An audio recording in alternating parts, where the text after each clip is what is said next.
An excerpt from the Last Seder of James, A Journey Through Passover, by Dr. Lon A. Wixell and Ryan Wixell. Father rarely talked, but he was always teaching. By the time I was 7 or 8, he took Jesus and me with him to pick out our family's Passover lamb. He had a craftsman's eye for his work, and he brought it with him to the marketplace. He couldn't afford one by himself, but his brothers trusted him to pick one out for all of us because he was so discriminating. Whenever we approached a lamb's booth, the vendor would stand a little taller. They all knew him, and some would even wave him on if they knew their specimens wouldn't hold up. They were all perfect, yes, but some were more perfect than others. It made him so happy, John. There were times I wondered if he passed over an ideal specimen just so it didn't have to end. James chuckled quietly to himself. He would walk up to a pen with 40 or 50 lambs in it and scan them carefully. Father held us in front of him so we could see everything he was doing. He mingled among the lambs, examining each in turn, showing us any tiny scrapes, bruises, bad teeth, odd hair growth, or even freckles. He never explained his reasoning, but we knew. He would sometimes tolerate tiny blemishes in wood or stone he used in his work, but this was different.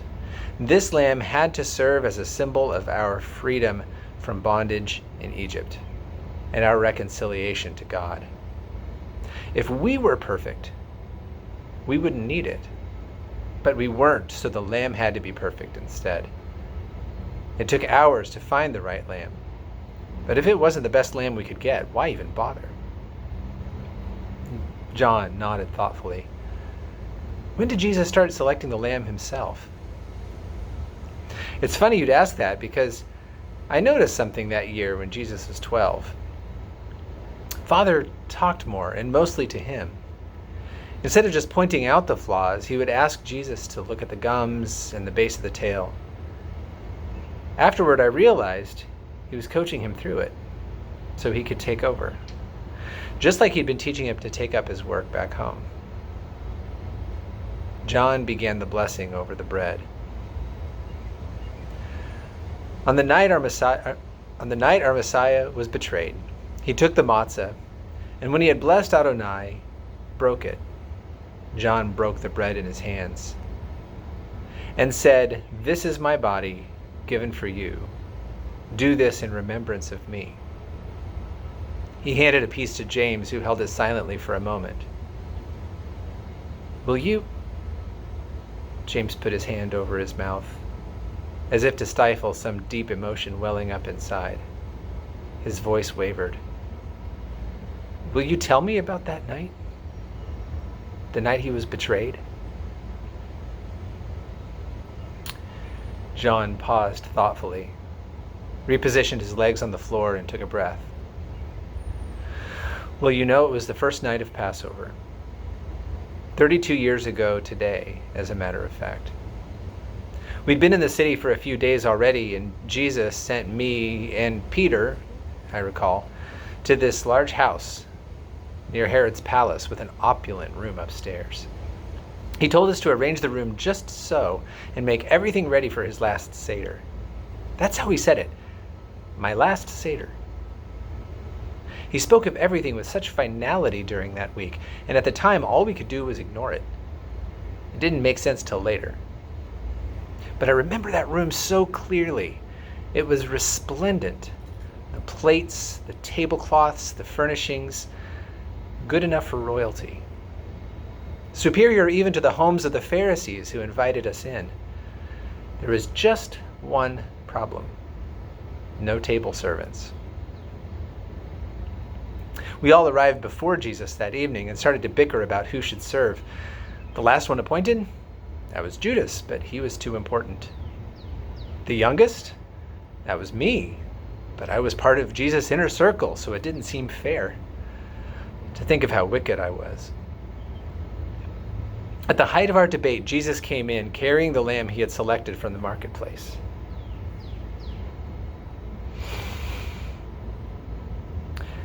And had taken to the temple to be sacrificed.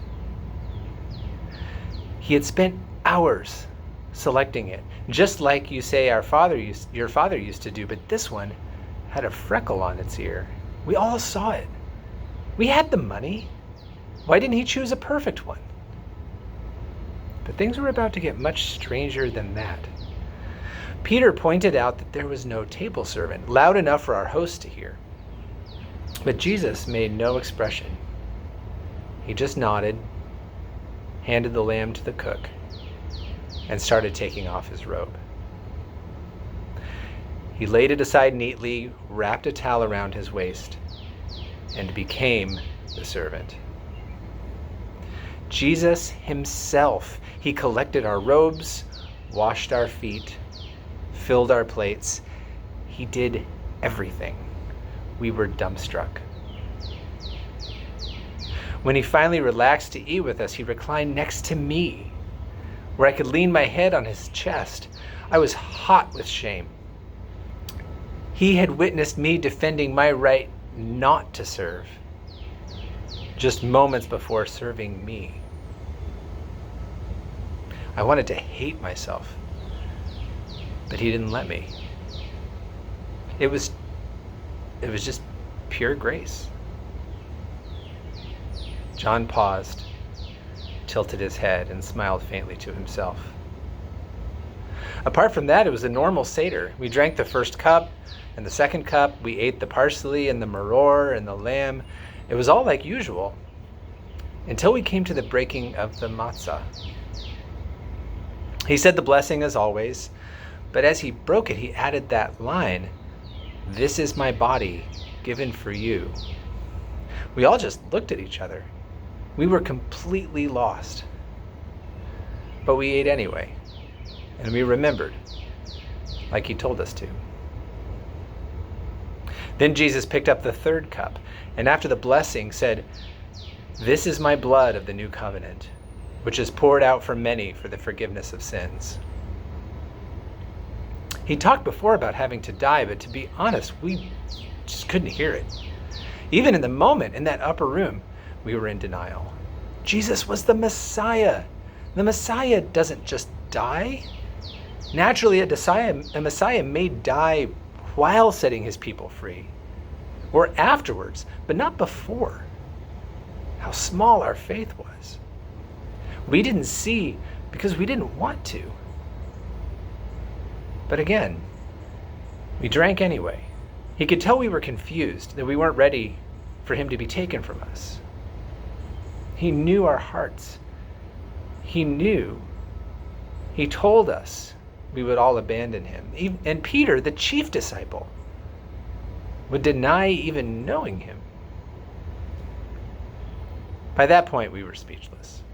Everything he'd said and done since we entered that room just seemed to tell us that he was giving up, that we were through. Our faith would fail, Jesus would be captured and killed, his followers would disperse, and everything we'd sacrificed and believed in for 3 years would be scattered to the wind. And just days prior, he'd been greeted with songs and cheers, riding into the holy city like a conquering king. Most of us knew better than to contradict our master, but we just couldn't process anything he was saying. "At least you'd followed him," James inserted. "He had to rise from the dead before I would believe. All of us, brothers, sisters, mother even, at first. We knew he was a prophet, but we didn't want to see him rejected like a prophet. So what did we do? We rejected him. We thought we were doing it out of love, but I suppose it was the wrong kind of love. We loved him in a way that made us want to keep him and not lose him to his calling, not lose him to the world. We wouldn't give him up. He was our brother, but as it turned out, he wasn't really ours. He belongs to everyone, but we had to learn it the hard way, the slow way. And John, I was the slowest of them all.